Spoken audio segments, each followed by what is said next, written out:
Three questions. The thought came to a certain king that he would never fail if he knew three things. These three things were: what is the right time to begin something? Which people which people should he listen to? What is the most important thing for him to do? The king therefore sent messengers throughout his kingdom, promising a large sum of money to anyone who would answer these three questions. Many wise men came to the king, but they all answered his questions differently. In reply to the first question, some said the king must prepare a timetable and then follow it strictly. Only in this way, they said, could he do anything at its proper time.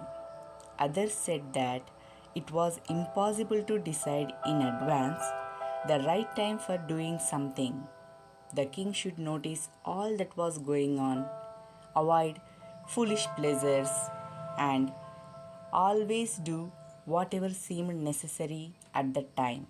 Yet, others said that the king needed a council of wise men who would help him act at the proper time.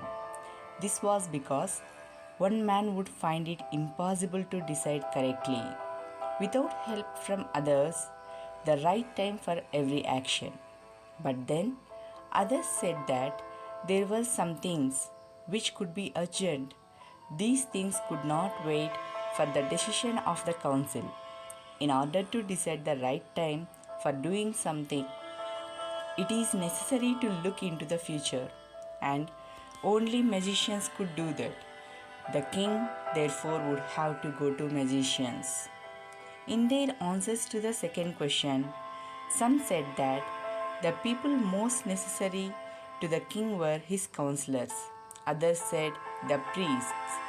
A few others chose the doctors, and yet others said that his soldiers were the most necessary. To the third question, some said science, others chose fighting, and yet others religious worship. As the answers to his questions were so different, the king was not satisfied and gave no reward. Instead, he decided to seek the advice of a certain hermit who was widely known for his wisdom. The hermit lived in a wood which he never left.